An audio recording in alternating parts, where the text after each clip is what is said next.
Hai anak manusia, makanlah apa yang engkau lihat di sini.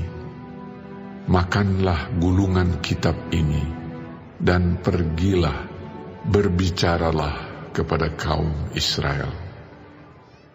Maka kubukalah mulutku, dan diberikannya gulungan kitab itu kumakan. Lalu firman-Nya kepadaku, Hai anak manusia, makanlah gulungan kitab yang kuberikan ini kepadamu, dan isilah perutmu dengan itu. Lalu aku memakannya, dan rasanya manis, seperti madu dalam mulutku. Firman-Nya kepadaku, Hai anak manusia, mari, pergilah dan temuilah kaum Israel, dan sampaikanlah perkataan-perkataanku kepada mereka.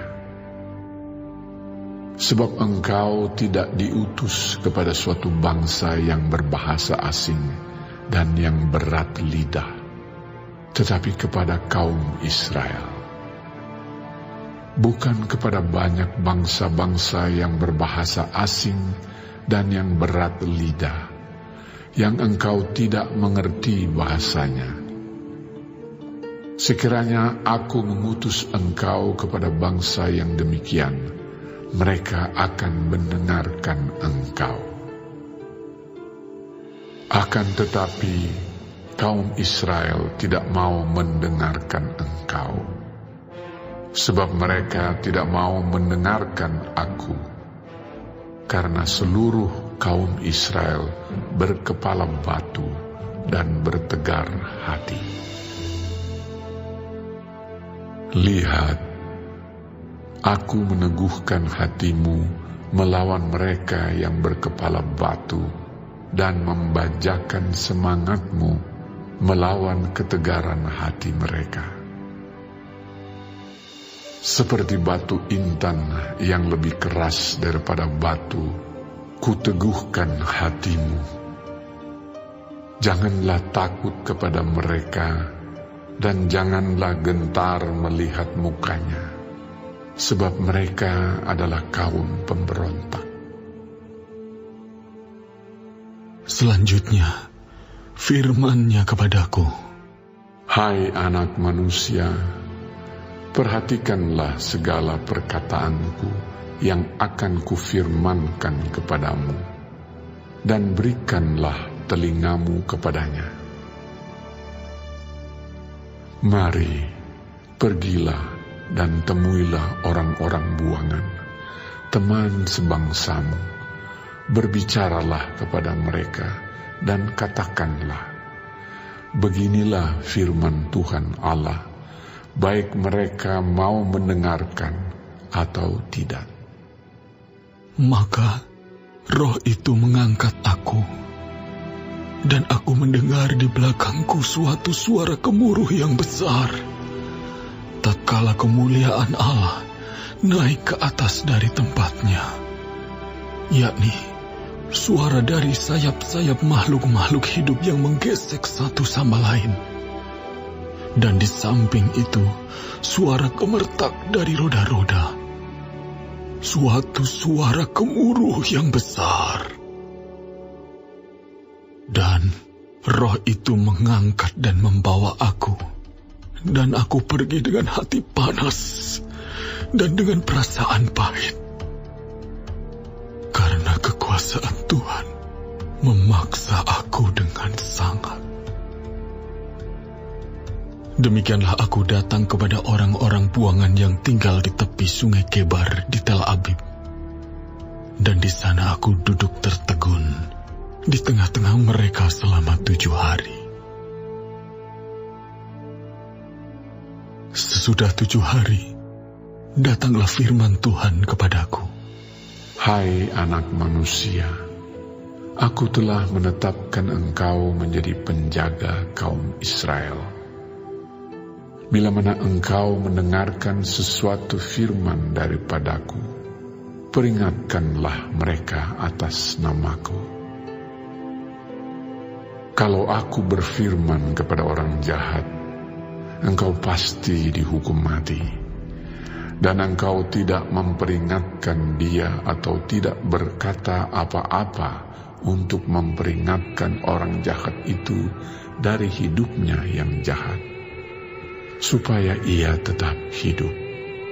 Orang jahat itu akan mati dalam kesalahannya, tetapi aku akan menuntut pertanggungan jawab atas nyawanya daripadamu.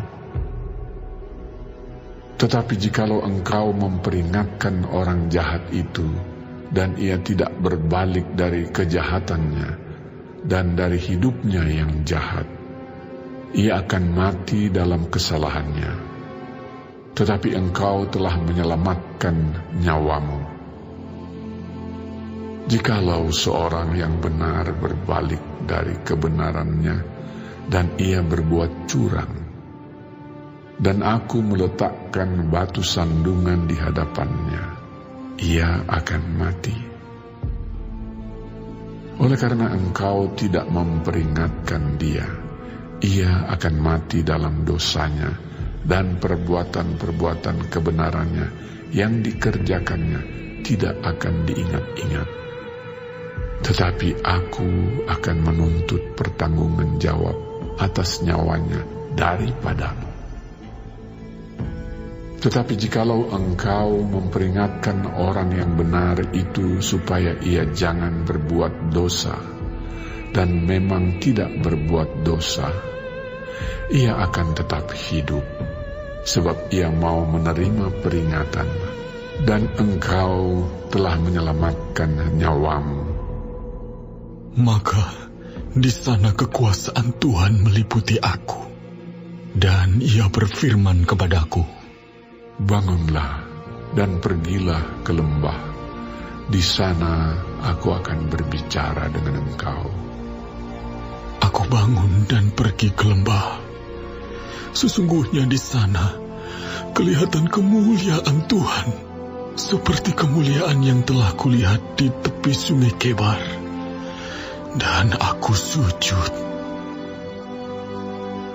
Tetapi masuklah roh ke dalam aku, dan ditegakkannya aku. Lalu ia berbicara dengan aku. Katanya, pergilah pulang, kurunglah dirimu di dalam rumahmu.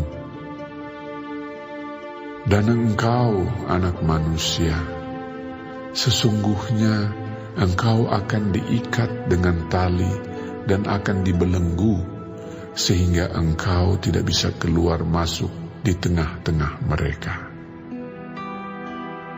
Dan aku akan membuat lidahmu melekat pada langit-langitmu, sehingga engkau menjadi bisu dan tidak akan menemplak mereka, sebab mereka adalah kaum pemberontak. Tetapi kalau aku berbicara dengan engkau, aku akan membuka mulutmu, dan engkau akan mengatakan kepada mereka, beginilah firman Tuhan Allah. Orang yang mau mendengar, biarlah ia mendengar. Dan orang yang mau membiarkan, baiklah membiarkan. Sebab mereka adalah kaum pemberontak.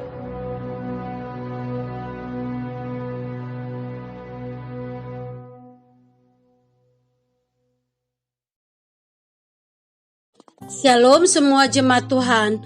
Kembali kita di dalam pendalaman Alkitab Clearsight. Sekarang kita sudah memasuki kitab Yehezkiel 3. Tuhan Yesus memberkati. Yehezkiel harus membawa berita kebinasaan dan ratapan. Allah menjadikannya semanis madu bagi sang nabi.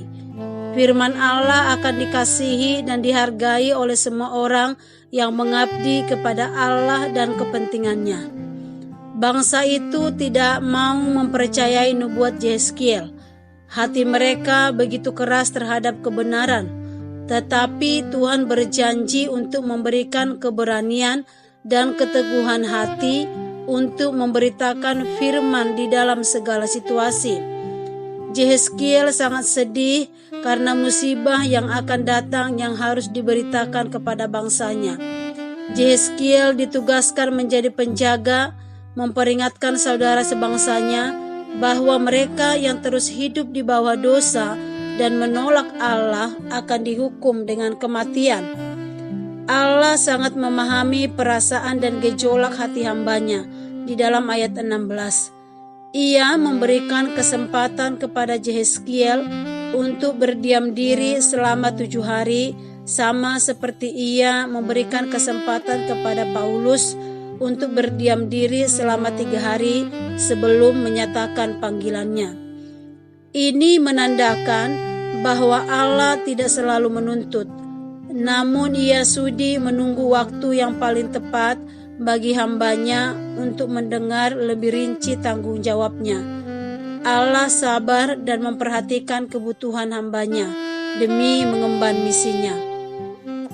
Yehezkiel juga mempunyai pola kerja yang sudah ditetapkan oleh Allah, yaitu mendengarkan firman-Nya dan memperingatkan bangsa Israel atas nama Allah. Pola ini tidak dapat dibolak-balik urutannya. Pola ini juga mempunyai implikasi bahwa Yehezkiel tidak boleh berbicara apapun jika Allah tidak memberikan firman-Nya. Allah sangat serius dengan pola ini sehingga ia menegaskan dengan membuat Yehezkiel bisu dan akan membuatnya dapat berbicara jika firman-Nya siap untuk diberitakan. Tugas yang diemban Yehezkiel berat dan juga pola kerja yang ketat. Namun tanggung jawab yang dituntut bukanlah keberhasilan dalam misinya, melainkan kesetiaan dan ketaatan dalam menjalankan misi yang sudah Allah berikan. Kiranya Tuhan menolong kita untuk setia dan taat di dalam mengerjakan panggilan Tuhan di dalam kehidupan kita masing-masing. Amin. Tuhan Yesus memberkati.